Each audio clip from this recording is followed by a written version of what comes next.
Hello students, इस video में हम डिस्कस करेंगे third chapter human reproduction. Reproduction और सेक्सुअल रिप्रोडक्शन जो हमने पहले देखा था, सेक्सुअल रिप्रोडक्शन के अंदर ये स्टेप्स इन्वॉल्व होते हैं। जैसे पहला स्टेप होता है गैमेटोजेनेसिस, गैमेट फॉर्मेशन होता है, और फिर वो गैमेट जो है वो ट्रांसफ़र होते हैं, इंसेमिनेशन जिसको कहते हैं। इंसेमिनेशन के बाद गैमेटिक फ्यूजन होता है जिसको हम फर्टिलाइजेशन कहते हैं। फर्टिलाइजेशन के बाद क्या होगा, इसके अंदर क्लीवेज होगा, डिवीजन होगी रिपीटेड, और उसमें एक पर्टिकुलर स्टेज पर वो जो मरूला बनता है वो क्या होगा, ब्लास्टूला, ब्लास्टोसिस्ट। ब्लास्टोसिस्ट जो है उसका इम्प्लांटेशन होगा यूट्रस के अंदर, और फिर एम्ब्रियो का एम्ब्रियोनिक डेवलपमेंट होगा, और लास्ट में फिर एम्ब्रियोनिक डेवलपमेंट जब कंप्लीट हो जाएगा तो पार्चुरेशन होगा यानी बर्थ होगा। और बर्थ के बाद जो डिफरेंट फेजेज हैं, लास्ट फेज जो आता है वो ये आता है सेनेसेंस, यानी बर्थ से लेकर फिर आगे डेवलपमेंटल चेंजेस और होते हैं। अब हम यहाँ से लेकर अगर ये बात करें, क्लीवेज जो है वहाँ से लेकर और जो सेनेसेंस आया है वहाँ तक का अगर फेज लें तो ये पूरे जो चेंज हैं उसको हम कहेंगे ये डेवलपमेंट है। ऑल द चेंजेस, सभी चेंज क्लीवेज से लेकर सेनेसेंस के डेवलपमेंट है। अब ये अगर यहाँ से बात करें हम क्लीवेज से लेके और बर्थ तक, यहाँ से यहाँ तक के अगर डेवलपमेंट देखें, ये है सारा डेवलपमेंट, लेकिन ये हिस्सा जो है ये कहलाएगा प्री नेटल डेवलपमेंट, और इसके बाद का ये यहाँ से यहाँ तक का क्या कहलाएगा, पोस्ट नेटल डेवलपमेंट। तो प्री नेटल और पोस्ट नेटल डेवलपमेंट है। इस तरह से हम डेवलपमेंट को दो कैटेगरी में डिवाइड कर सकते हैं, कंप्लीट लाइफ साइकिल। नेक्स्ट हम डिस्कस करेंगे ह्यूमन रिप्रोडक्टिव सिस्टम। कोई भी जो सिस्टम होता है उसमें क्या है, बहुत सारे ऑर्गन इन्वॉल्व होते हैं और जो इंटरकनेक्टेड होते हैं, कोऑर्डिनेटेड होते हैं, एक स्पेशल फंक्शन को परफॉर्म करने के लिए वो इंटीग्रेटेड, कोऑर्डिनेटेड, इंटरेक्टेड, इंटरडिपेंडेंट होते हैं। इसमें भी यही है, ये भी एक सिस्टम है, ह्यूमन रिप्रोडक्टिव सिस्टम यानी रिप्रोडक्टिव सिस्टम है। इसमें क्या होगा, बहुत सारे ऑर्गन्स हैं, बहुत सारे ऑर्गन क्या हैं, इंटरकनेक्टेड है और इंटरडिपेंडेंट है।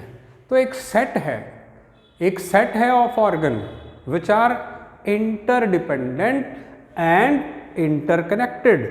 किस लिए, ये फंक्शन है, ये फंक्शन होगा, यानी ये सेक्सुअल रिप्रोडक्शन का फंक्शन जो है परफॉर्म करने के लिए इंटरकनेक्टेड होते हैं। तो इस सेट का नाम रिप्रोडक्टिव सिस्टम है। ह्यूमन रिप्रोडक्टिव सिस्टम जो है हम देख सकते हैं कि ये इन ऑर्गन का बना होता है। दो तरह के ऑर्गन हैं, एक तो प्राइमरी ऑर्गन कहते हैं और दूसरा सेकेंडरी। क्योंकि सेक्सुअल रिप्रोडक्शन से रिलेटेड है तो प्राइमरी सेक्स ऑर्गन और दूसरा है सेकेंडरी सेक्स ऑर्गन। जो प्राइमरी सेक्स ऑर्गन है उसको गोनैड्स भी कहते हैं। क्या है प्राइमरी सेक्स ऑर्गन, किसको कहते हैं, वो ऑर्गन जो गैमेट प्रोड्यूस करता है और हार्मोन स्क्रीट करता है। जो गैमेट भी प्रोड्यूस करे और हार्मोन का स्क्रीशन भी करे उसको कहते हैं प्राइमरी सेक्स ऑर्गन।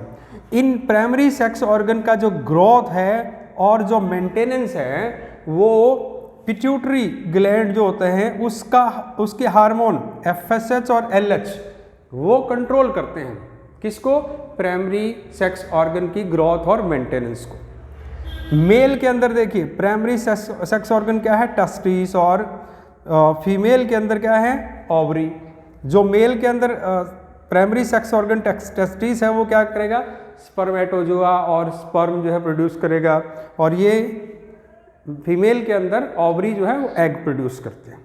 अब सेकेंडरी सेक्स ऑर्गन देखिए, सेकेंडरी सेक्स ऑर्गन कोई गैमेट नहीं बनाते, कोई गैमेट प्रोड्यूस नहीं करते। ये सेक्स ऑर्गन है, डक्ट है या ग्लैंड है, कोई गैमेट नहीं बनाते, लेकिन फिर भी they are essential for reproduction. जरूरी है, ये गैमेट नहीं बनाते लेकिन फिर भी इनकी जरूरत है, वो है सेकेंडरी सेक्स ऑर्गन। ये हार्मोन स्क्रीट नहीं करते, हार्मोन स्क्रीट करते हैं वो प्राइमरी सेक्स ऑर्गन है। ये इनसे हार्मोन का स्क्रीशन नहीं होता, लेकिन यूजफुल मटेरियल का स्क्रीशन होता है। बहुत सारे ऐसे मटेरियल होंगे जो ये स्क्रीट करते हैं और जो यूजफुल होते हैं। इनका जो कंट्रोल है इनकी जो ग्रोथ और मेंटेनेंस का जो कंट्रोल है वो सेक्स हार्मोन कहाँ से आएंगे? जो गोनैड्स या प्राइमरी सेक्स ऑर्गन हैं वो हार्मोन क्रिएट करते हैं, वो हार्मोन इनको कंट्रोल करते हैं। जबकि इसका कंट्रोल कौन करता है? पिट्यूटरी की हार्मोन FSH यानी फॉलिकल स्टिमुलेटिंग हार्मोन और ल्यूटिनाइजिंग हार्मोन इसको कंट्रोल करते हैं। तो ये दोनों का डिफरेंस है प्राइमरी और सेकेंडरी सेक्स ऑर्गन का। तो एक रिप्रोडक्टिव सिस्टम जो है उसमें दोनों तरह के होते हैं, प्राइमरी सेक्स ऑर्गन और सेकेंडरी सेक्स ऑर्गन। नेक्स्ट देखिए, एक्सटर्नल, एक्सेसरी और secondary sexual characteristics. Secondary sexual characteristic, accessory sexual characteristics या एक्सटर्नल कैरेक्टरिस्टिक्स। देखिए ये क्या है? वो कैरेक्टर है और स्ट्रक्चर है, वो कैरेक्टर और स्ट्रक्चर जो जिनका कोई भी रोल नहीं है, डायरेक्ट रोल नहीं है रिप्रोडक्शन में। क्या करते हैं ये डिफ्रेंशिएट करते हैं टू सेक्सेस को एज मेल एंड फीमेल।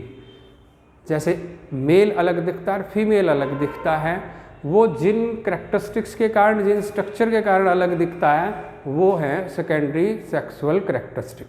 अब हमारे अंदर देखिए, मेल के अंदर सेकेंडरी सेक्सुअल कैरेक्टरिस्टिक्स क्या होंगे? दाढ़ी मूंछ आती हैं, बियर्ड मॉस्टेज आते हैं और प्यूबिक हेयर। लैरिंक्स आपने देखा होगा अपेरेंट होता है इन case of male, externally visible होता है इन केस ऑफ मेल। वॉइस जो होती है वो मेल की लो पिच्ड होती है और बेसल मेटाबॉलिक रेट जो होता है वो मेल का कंपैरेटिवली ज़्यादा होता है। बॉडी जो होती है वो मस्कुलर होती है, शोल्डर जो होते हैं वो ब्रॉड होते हैं। तो ये कैरेक्टर जो हैं इनको देख के हम ये डिफ्रेंशिएट कर सकते हैं कि ये मेल है।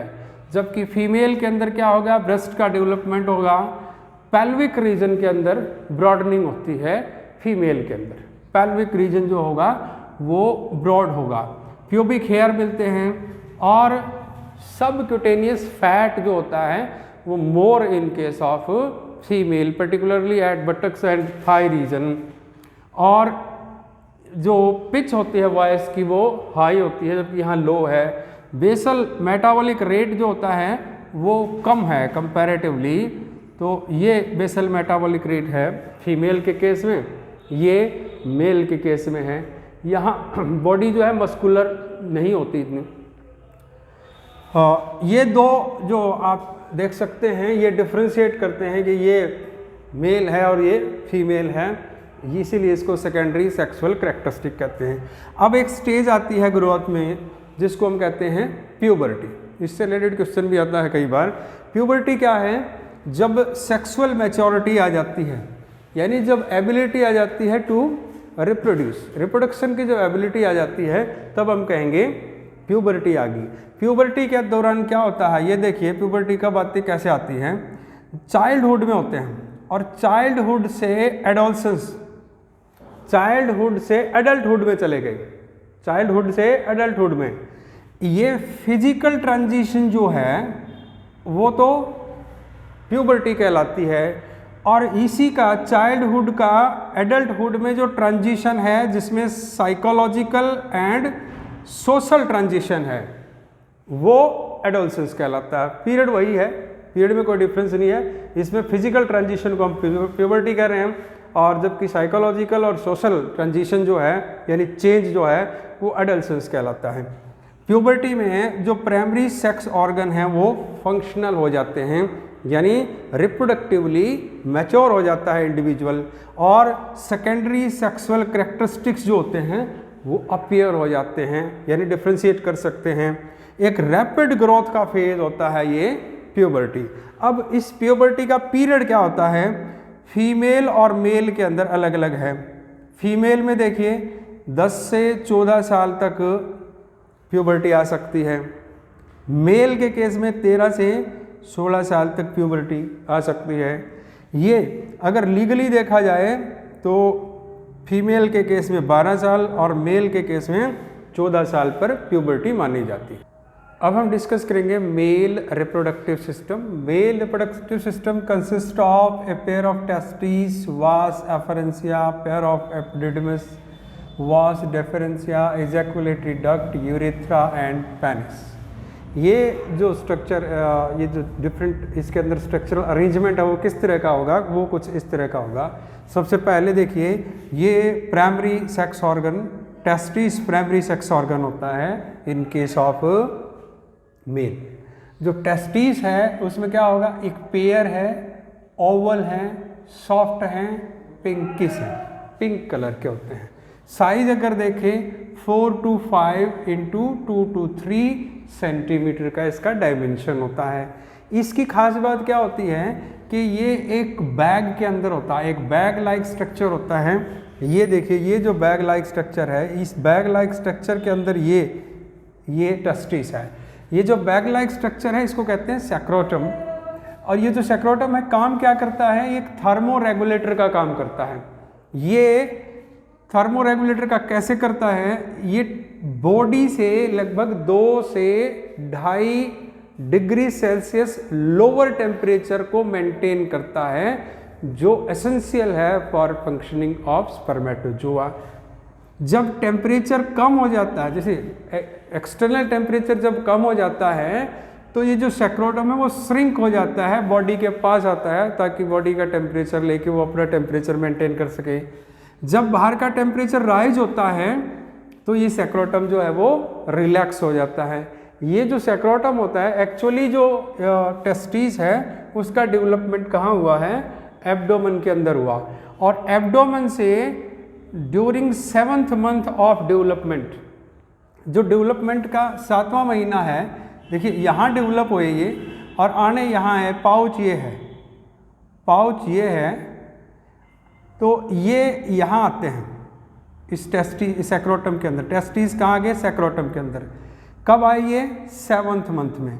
अब ये जिस रास्ते से आए हैं वो एक कैनाल बन गई, उसको कहते हैं इंग्यूनल कैनाल, इंग्यूनल कैनाल। उस कैनाल के थ्रू वो उसमें आ गए। अब उसमें कई बार क्या होता है, कैनाल में थोड़ी बहुत वेयरिंग एंड टीयरिंग के कारण इंटेस्टाइन जो होती है वो बल्ज आउट हो जाती है, उसके अंदर इंटेंगल हो जाती है एक तरह से, तो उसको कहते हैं इंग्यूनियल हर्निया, इंग्यूनियल हर्निया, हर्निया हो जाता है यानी कि। तो वो कहाँ हुआ, उस पैसेज के अंदर, जिस रास्ते से टेस्टिस गए थे नीचे की तरफ, उस रास्ते के अंदर इंटेस्टाइन जो है वो कहीं ना कहीं इंटेंगल हो जाती है। ये अब ये जो चीज़ है ये ह्यूमन फीमेल की, ह्यूमन मेल के अंदर है, ह्यूमन मेल के अंदर। अब अगर आप बैट्स के अंदर देखें, बैट्स में ड्यूरिंग ब्रीडिंग सीजन जो है ये डिसेंड होते हैं। कौन, टेस्टिस जो है सैक्रोटम के अंदर डिसेंड होते हैं। और एलिफेंट और सील और वेल के अंदर, एलिफेंट सील के अंदर सैक्रोटम होता ही नहीं है, तो उसमें डिसेंड नहीं होंगे। यानी कि ह्यूमन बीइंग के अंदर अगर ये जो सैक्रोटम हैं उनके अंदर टेस्टिस डिसेंड नहीं होते, यानी वहीं रह जाते ऊपर ही, तो एक डिफेक्ट होता है जिसको कहते हैं क्रिप्टोसिडिज्म। तो क्रिप्टोसिडिज्म जो होगा उसके दौरान उसमें क्या हो जाएगा, फिर जो स्पर्मेटोजोआ है वो मैच्योर नहीं हो पाएंगे क्योंकि टेम्परेचर उसमें ज़्यादा है। तो ये टेस्टिस है। टेस्टिस से ये देखिए, टेस्टिस से यहाँ से ये निकलती हैं वास एफरेंट। टेस्टिस से स्मॉल फाइन 10 to 20 ट्यूब्यूल निकलती हैं, यहाँ से ट्यूब्यूल निकलेंगी, इसमें भी और इसमें भी यहाँ से ट्यूब्यूल निकलती हैं।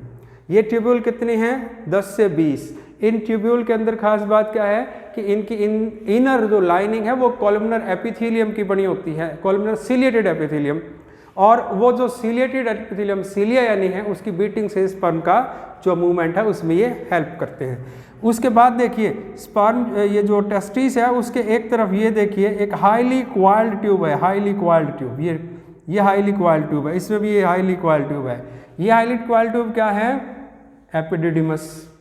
ये एपिडिडिमस जो है वो लॉन्ग ट्यूब होती है, इसके अंदर ये अलग अलग, उसके अंदर अलग अलग मिलती है। अब इस एपिडिडिमस को देखो तो ये इसको पूरा कवर कर लेता है। अब इसके ये 3 पार्ट है, एक हेड, दूसरा टेल और बीच वाला बॉडी।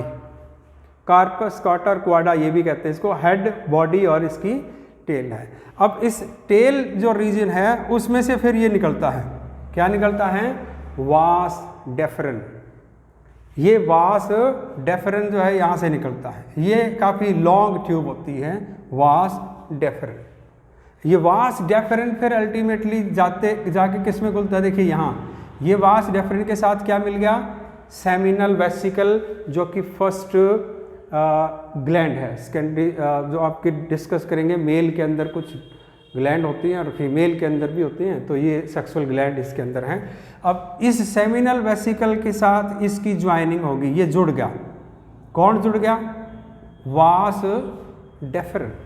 वास डेफरन इसके साथ जुड़ गया। अब ये यहाँ से यहाँ तक की जो ट्यूब बन गई, ये वाली ट्यूब, इस ट्यूब का नाम क्या है, इजैकुलेटरी डक्ट। ये ट्यूब क्या है, इजैकुलेटरी डक्ट। कहाँ से बनी है, यूनियन ऑफ वास डेफरन एंड सेमिनल वेसिकल।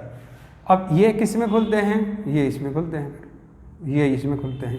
ये एक लॉन्ग ट्यूब है, ये ट्यूब कौन सी है, इस ट्यूब का नाम है यूरेथ्रा।